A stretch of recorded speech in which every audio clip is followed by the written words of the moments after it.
안녕하세요. 지난 한 주 한국 증시가 어땠냐고요? 와, 정말 벼랑 끝에 서 있는 것처럼 아슬아슬했어요.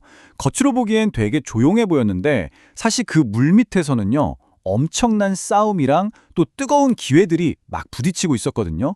지금부터 그 속사정 한번 제대로 파헤쳐 보겠습니다. 이번 시간의 핵심 질문은 바로 이거예요.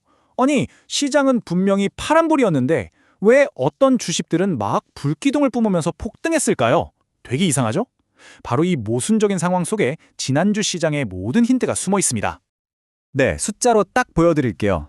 지난주 코스피 지수가 마이너스 0.76%를 기록했습니다. 설 연휴 바로 앞이기도 했고 다들 좀 몸을 사리는 분위기였달까요? 전반적으로는 굉장히 조심스러웠던 거죠. 그런데 여기서부터가 진짜 재밌습니다. 외국인들이 무려 1조 2천억 원어치를 막 던졌거든요. 근데 이걸 누가 다 받았냐? 바로 개인 투자자들이 1조 5천억 원 넘게 사들이면서 전부 받아낸 거예요. 와, 정말 보이지 않는 곳에서 엄청 팽팽한 힘겨루기가 있었던 거죠. 하지만 이렇게 차가운 시장 지표 바로 그 아래에서는요, 완전히 다른 세상이 펼쳐지고 있었습니다. 이 하락장을 이겨낸 영웅들이 있었거든요. 바로 이 세 주인공입니다. 방산, 2차전지, 그리고 반도체. 시장이 마이너스인데도 방산은 무려 8.2%, 2차전지는 6.8%, 반도체도 3.5%나 올랐어요. 정말 대단하죠? 대체 이 영웅들한테 무슨 일이 있었길래 이렇게 시장을 이길 수 있었는지 지금부터 하나씩 샅샅이 뜯어보겠습니다. 자, 첫 번째 영웅부터 만나보시죠. 바로 방산 섹터입니다. 지정학적 이슈랑 정부 정책이 딱 맞아떨어지면서 말 그대로 붐이 터졌습니다. 주가를 끌어올린 힘은 아주 명확했어요. 한미 정상회담 끝나고 방산 협력 기대감이 스멀스멀 올라오고 있었고요. KF-21 전투기 수출 지원 소식도 한몫했죠. 그런데 여기에 그냥 결정타를 꽝 하고 날린 이슈가 터집니다. 바로 하나 에어로스페이스가 사우디랑 MOU를 체결했다는 소식이었어요. 이 뉴스 하나가 방산 섹터 전체에 그냥 불을 확 붙여버린 거죠. 자, 그럼 전문가들은 어떻게 볼까요? KB증권의 서주석 연구원은 이렇게 말해요. 이거 장기적으로 성장하는 건 맞다, 유효하다. 근데 단기간에 너무 뜨거워졌으니까 살짝 조정받고 식으면 그때 다시 들어가는 게 좋겠다. 딱 정리하면 이거죠. 길게 보면 좋은데 너무 급하게 오르긴 했으니까 한 템포 쉬어가라는 조언입니다. 자, 그럼 두 번째 영웅으로 넘어가 볼까요? 바로 이체전지입니다. 와, 여긴 정말 어마어마한 계약 소식들이 그냥 빵빵 터지면서 시장 분위기를 한 방에 뒤집어 놨습니다. 그 스케일이 장난이 아니에요. LG 에너지 솔루션이 5조 원 추가 투자, 삼성 SDI는 3조 원짜리 독점 공급 계약, 에코프로비엠도 북미 공급 계약을 30%나 늘렸어요. 이건 말 그대로 수주 랠리가 제대로 펼쳐진 거죠. 신한투자증권의 김영수 연구원은 이걸 이렇게 분석하더라고요.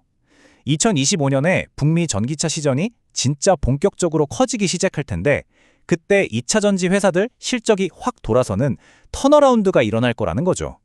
특히 양극재 만드는 회사들이 엄청나게 성장할 거라는 전망이에요. 자, 드디어 마지막 세 번째 영웅입니다. 바로 반도체. 와, 여기서는요, AI 칩의 심장이라고 할 수 있는 HBM 시장의 판도를 그냥 통째로 뒤흔드는 정말 중요한 사건이 있었습니다. 시장을 그냥 발칵 뒤집어 놓은 그야말로 게임 체인저급 뉴스가 터졌어요. 삼성전자가 엔비디아의 다음 세대 HBM 테스트를 통과했다. 그리고 3월부터 공급을 시작할 거다. 이런 보도가 나온 겁니다.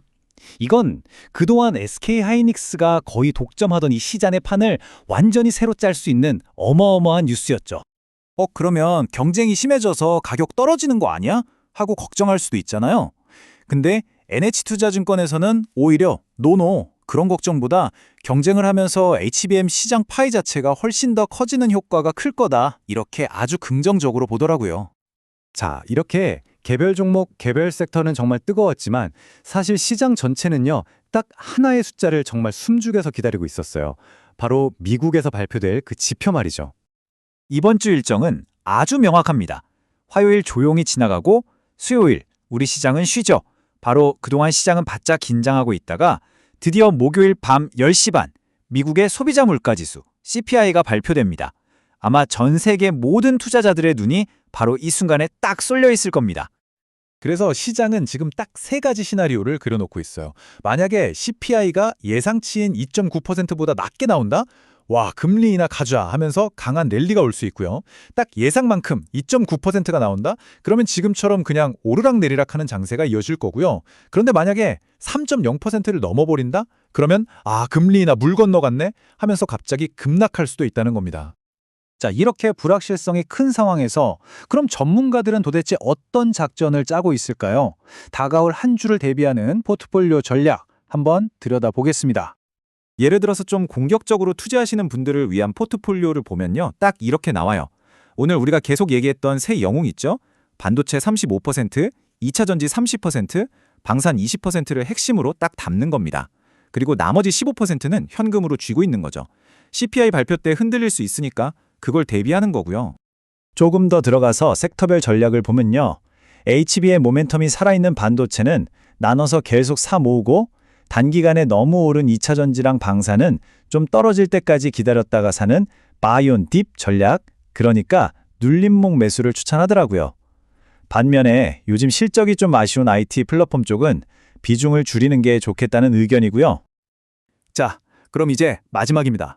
시장이 열리기 전에 우리가 스스로 점검해야 할 최종 체크리스트예요. 복잡하지 않아요. 딱 세 가지만 기억하세요. 첫 번째, 내 계좌에 현금이 얼마나 있는지 확인하세요. 적어도 30% 정도는 갖고 있는 게 좋습니다. 왜냐? 변동성에 대비해야 하니까요. 두 번째, 손절 라인을 무조건 미리 정해두세요. CPI 결과 보고 하다가 놓치면 안 되니까 어디서 내가 빠져나올지 미리 약속을 해두는 겁니다. 그리고 마지막 세 번째, 관심 종목 리스트를 미리 쫙 뽑아두세요. 혹시 시장이 확 무너질 때 그때가 바로 좋은 주식을 싸게 담을 수 있는 기회니까요. 결론적으로 이번 주 시장을 한 문장으로 요약하면 바로 이겁니다. 서두르지 말고 기다려라. CPI가 모든 걸 결정할 것이다.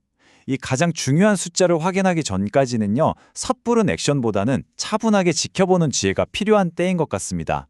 부디 다음 주 시장에서 현명한 판단 내리시기를 바라겠습니다.